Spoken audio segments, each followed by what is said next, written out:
Jai Hind, all my dear students. So today we are going to discuss the question answers of chapter number 3, human reproduction. After that we are going to start our new chapter, that is reproductive health. So first of all we will discuss some of the important previous year questions of chapter number 3, human reproduction.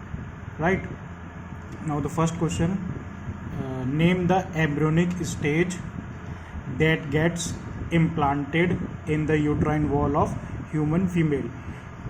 In this lecture I am going to cover these questions, right? CBSE AI, ठीक है, जो AI वाले question है उन्हीं को मैं cover करूँगा और यही क्वेश्चन आपके एग्जाम में आते हैं. So name the embryonic stage that gets implanted in the uterine wall of human female. The answer is blastocyst और blastula.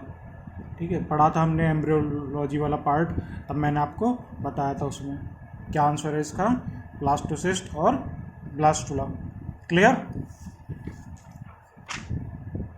Then the next question is right the location and functions of the following in the human testis. Right, इन दोनों के function बताने. किसमें पढ़ा था हमने? Male reproductive system में पढ़ा था सर्टोली सेल्स के बारे में और Leydig cells. Right, Sertoli cells कहाँ पर प्रेजेंट होती हैं? Right, it is present the inner side of seminiferous tubules. पढ़ाया था ना मैंने आपको, सेमिनिफेरस ट्यूब्यूल्स कंपार्टमेंट्स. क्या रोल होगा सर्टोली सेल्स का? न्यूट्रिशन के लिए. ठीक है, न्यूट्रिशन प्रोवाइड करेंगी जर्म सेल्स को और स्पर्म्स को. Next is your Leydig cells. It is located outside the seminiferous tubules and what is the function? It synthesise और सिक्रीट मेल हार्मोन्स और एंड्रोजन्स. राइट, इनको वो बनाती है. Clear? Next question is why are the human testes located outside the abdominal cavity?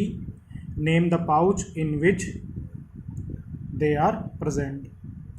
तो क्या question पूछा इन्होंने कि जो ह्यूमन टेस्टिस है उसकी लोकेशन कहाँ पर है? वो एब्डोमिनल कैविटी के बाहर है. The human testis needs lower temperature. जो ह्यूमन टेस्टिस है उसको कितना टेम्परेचर चाहिए? यहाँ पर लोअर टेम्परेचर. लोअर टेम्परेचर कितना? बॉडी टेम्परेचर से 2 से 2.5 डिग्री कम. ठीक है, 2 to 2.5 degree Celsius less than the body temperature for the maturation of sperms which is provided outside the body. ठीक, where are they present? They are present in the scrotal sac. कहाँ present होंगे वो? स्क्रूटल थैली में या फिर scrotum में. Clear?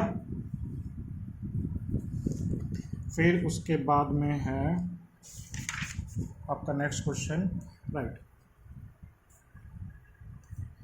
differentiate between major structural changes in the human ovary that during the follicular and the luteal phase of menstrual cycle. हमने menstrual cycle detail में पढ़ी थी. ठीक है, 4 फेजेस उसमें हमने डिटेल में पढ़ी थी, याद होगी आपको. तो पहली कौन सी है? यहाँ पर क्या पूछा है ना? डिफरेंशिएट पूछा है. किसके बीच में? फॉलिकुलर फेज और ल्यूटेल फेज के बीच में. Follicular phase, during this phase primary follicles grows to become fully mature Graafian follicle. ठीक है, प्राइमरी फॉलिकल जो थैली हैं, फॉलिकल्स यानी कि जो थैलियाँ हैं, प्राइमरी फॉलिकल बनी, फिर सेकेंडरी फॉलिकल बनी, फिर टर्सरी फॉलिकल, फिर फाइनली किस में कन्वर्ट होगी? फुल्ली मेच्योर्ड ग्राफियन फॉलिकल में. Luteal phase, during this the remaining part of the Graafian follicle transforms into corpus luteum.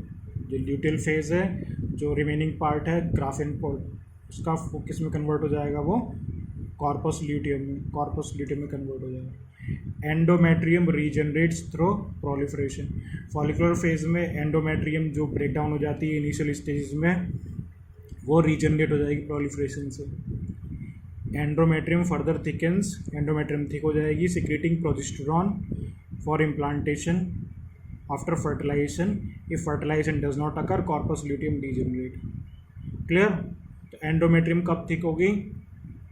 जब वहाँ पर एम्ब्रियो जहाँ पर इम्प्लांटेशन हो रहा होगा, ठीक है। अगर फर्टिलाइजेशन नहीं होता तो कॉर्पस ल्यूटियम क्या हो जाएगी, वो डीजनरेट हो जाएगी, it will degenerate, right.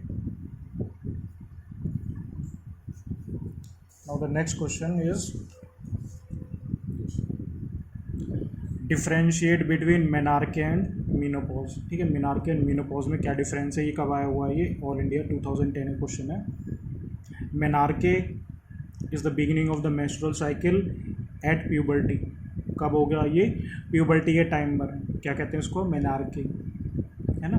It starts at the age of 13 to 15 years, ठीक है, 13 to प्यूबर्टी के टाइम पर होगा। मीनोपॉज, पॉज का मतलब रोकना, is the cessation of the menstrual cycle, it happens around 50 years of age. Menstrual cycle से related काफ़ी क्वेश्चन इसमें पूछे गए हैं, मैंने आपको हर चीज़ डिटेल में बताई हुई है, तो प्लीज़ सारे लेक्चर आपको ध्यान से देखने हैं, है ना, कोई चीज़ छोड़नी नहीं है। Right the effect of high concentration of LH on A mature Graafian follicle, क्या इफेक्ट होगा किसका, जब एलएच की कॉन्सेंट्रेशन, जो ल्यूटिनाइजिंग हार्मोन है उसका कॉन्सेंट्रेशन ज़्यादा होगा। इन high conversation of LH, high concentration, ये गलत लिखा है यहाँ पर, ठीक है, कॉन्सेंट्रेशन है ये, कन्वर्ट्रेशन नहीं। इन high concentration of LH the mature Graafian follicle rupture, जो ग्राफियन फॉलिकल है वो क्या हो जाएगा, वो रप्चर हो जाएगा। जब ग्राफियन फॉलिकल रप्चर हो जाएगा to release the secondary oocyte, क्या निकलेगा वहाँ से, स्पेसिफिकली क्या टर्मिनोलॉजी थी, सेकेंडरी oocyte, और ovum from the ovary by the process of ovulation, क्या कह, किस प्रोसेस के द्वारा, ओवुलेशन। ओवुलेशन कब होता है, 14th डे पर होता है मेंस्ट्रुअल साइकिल के, ठीक है, मेंस्ट्रुअल साइकिल के 14th डे पर ओवुलेशन होता है।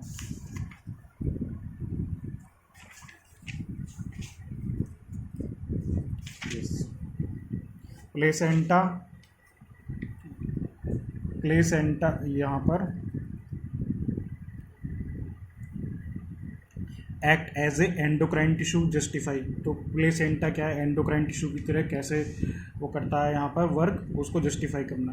Placenta produces several hormones like human chorionic gonadotropin, HCG in short, human placental lactogen, oestrogens, progesterone, that are essential for maintaining pregnancy, जो कि प्रेगनेंसी को मेंटेन कर रहे हैं। This is the way placenta act as a endocrine tissue, इस तरीके से placenta किसकी तरह एक्ट कर रहा है, वो एंडोक्राइन टिश्यू की तरह वो एक्ट कर रहा है। Clear. Which where do the signals for parturition originate from the humans, जो सिग्नल्स हैं पार्चुरेशन के ह्यूमन के अंदर कैसे ओरिजिनेट हो रहे हैं। Signals for parturition originate from the fully developed foetus for the placenta which induces uterine contraction, this is called the foetal ejection reflex, chapter के लास्ट में मैंने पढ़ाया आपको, foetal ejection reflex. Why is it important to feed the newborn babies on colostrum, ठीक है। Why is it important to feed the newborn baby on colostrum, colostrum contain antibodies IgA, colostrum के अंदर कौन सी antibodies होगी, IgA होगी, ठीक है। ये इम्यूनोग्लोबुलिन ए, इम्यूनोग्लोबुलिन ए, ये हम एंटीबॉडी वाला चैप्टर पढ़ेंगे ह्यूमन हेल्थ एंड डिजीज, तब एंटीबॉडीज़ के बारे में डिस्कस करेंगे कि कितनी तरह की एंटीबॉडीज़ प्रेजेंट होती हैं, ठीक। तो ये क्या कर रही है, ये पैसिव इम्यूनाइज कर रही है बेबी को, ठीक है, पैसिवली इम्यूनाइज कर रही है ये बेबी को। फिर What stimulates pituitary to release the hormone responsible for parturition? Name the hormone. The signals from the fully developed fetus and placenta or the fetal ejection reflex induces mild uterine contraction. This hormone released is oxytocin. कौन सा hormone release होगा यहाँ पर, oxytocin, ठीक है, oxytocin ये hormone इसमें release होगा। क्लियर। चलिए, ये यहाँ पर इम्पॉर्टेंट क्वेश्चन है एक, यस, ये इम्पॉर्टेंट क्वेश्चन है जो हमने छोड़ दिया। Draw diagram of microscopic structure of human sperm, sperm का डायग्राम बनाना है। Label the following parts, and right their function. तो स्पर्म का डायग्राम में पूछा गया है, तो इसमें 3 इन्होंने पार्ट पूछे हैं, एक्रोसोम, न्यूक्लियस और मिडिल पीस। अब इन तीनों को क्या बताना है हमें, फंक्शन भी हमें बताना होगा। तो क्या फंक्शन होगा एक्रोसोम का, ठीक है। Acrosome it contain hydrolytic enzymes, जो आपका एक्रोसोम है, एक्रोसोम के अंदर क्या होंगे, it contains hydrolytic enzymes that helps in dissolving membranes of the ovum for the fertilisation. Clear. तो ऐसे एंजाइम्स प्रेजेंट होंगे जो किसको डिसॉल्व करने में मदद करेंगे, वो ओवम की मेम्ब्रेन को तोड़ने में, ब्रेक डाउन करने में, ठीक है, पोर्स क्रिएट करने के लिए। Nucleus it carries genetic material of the male. Middle piece it contains a number of mitochondria. तो मिडिल पीस के अंदर माइटोकॉन्ड्रिया होगा जो कि एनर्जी प्रोवाइड करेगा किसके लिए, movement of tail that facilitate sperm motility. Then the next question is, ये तो रिपीट हो गया है ना, रिपीट है यहाँ पर एक क्वेश्चन।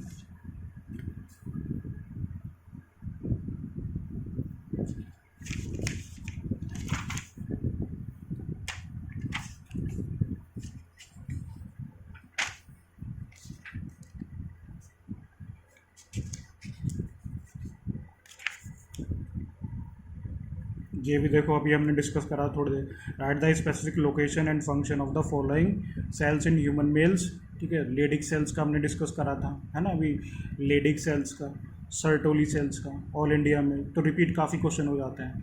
प्राइमरी स्पर्मेटोसाइट, तो ये क्या है, यहाँ पर क्वेश्चन रिपीट हुए हैं जो कि आपको करने हैं, ठीक है। फिर schematically represent and explain the events of spermatogenesis in humans। Spermatogenesis जो ह्यूमंस के अंदर है ये आपको डिस्कस करना है, ठीक है ना। तो spermatogenesis means formation of sperm, diagram भी मैंने बताया, ठीक है, डायग्राम मैंने बताया। तो स्पर्मेटोजेनेसिस कहाँ होगा, सेमिनिफेरस ट्यूब्यूल के अंदर होगा, जो इसका डायग्राम है वो भी आपको इसमें बताना। The path of spermatozoa is follows, ठीक है, जो पाथ होगा। दूसरा क्वेश्चन है यहाँ पर, सॉरी इस वाले का बी पार्ट है, trace the path of spermatozoa for the testis up to the ejaculatory duct, ठीक है। ये वाला इसमें नहीं है लेकिन फिर भी पता होना चाहिए, है ना। सेमिनिफेरस ट्यूब्यूल्स, रीटे टेस्टिस, वास इफ्रेंसिया, एपिडिडाइडिमिस, वास डिफरेंस और ejaculatory duct.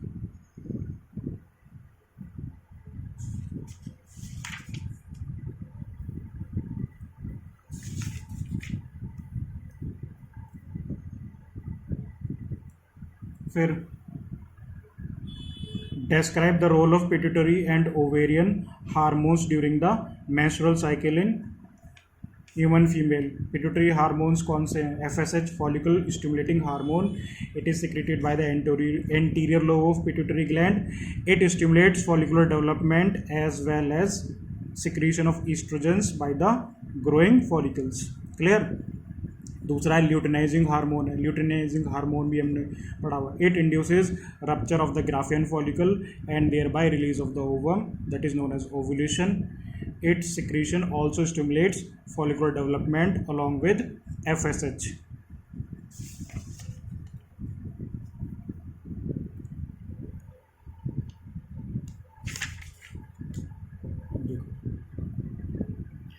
When and how does the placenta develops in human female? How is the placenta connected to the embryo? Placenta act as endocrine gland, explain। ये अभी repeat हो गया। पहला क्या है यहाँ पर, when and how does the placenta develop in human female? Placenta develops after implantation of the embryo in human female in the uterus। After implantation, finger-like projections called chorionic villi are surrounded by the uterine tissue and maternal blood, ठीक है। जो placenta का मैंने बताया था किस तरीके से वो डिस्क, प्लेसेंटा क्या डिस्क लाइक स्ट्रक्चर है और वो किसके साथ जुड़ा हुआ है, वो maternal blood. The chorionic villi and uterine tissue becomes interdigitated, जैसे कैसे हो जाएंगे वो, interdigitated with each other and together form a structural and functional unit between developing embryo and the maternal body called placenta. An umbilical cord connects placenta with the embryo. जो umbilical cord होगा वो क्या connect कर रहा है, वो placenta से embryo connect कर रहा है। तो प्लेसेंटा एंडोक्राइन ग्लैंड की तरह वर्क कर रही है, ये एक्सप्लेन करना। Placenta act as endocrine gland as it secretes the following hormones, कौन कौन से hormone, human chorionic gonadotrophin, human placental lactogen, progesterone और ईस्ट्रोजेंस।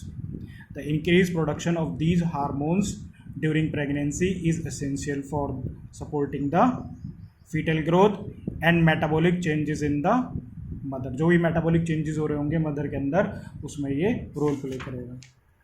This is all about the questions, ठीक है। ये जितने भी क्वेश्चन थे प्रीवियस ईयर में आए हुए क्वेश्चन हैं, और सारे क्वेश्चन क्या हैं, ये important. Clear? So now we after that we are going to start our new chapter. हम न्यू चैप्टर पढ़ेंगे, ठीक है, रिप्रोडक्टिव हेल्थ।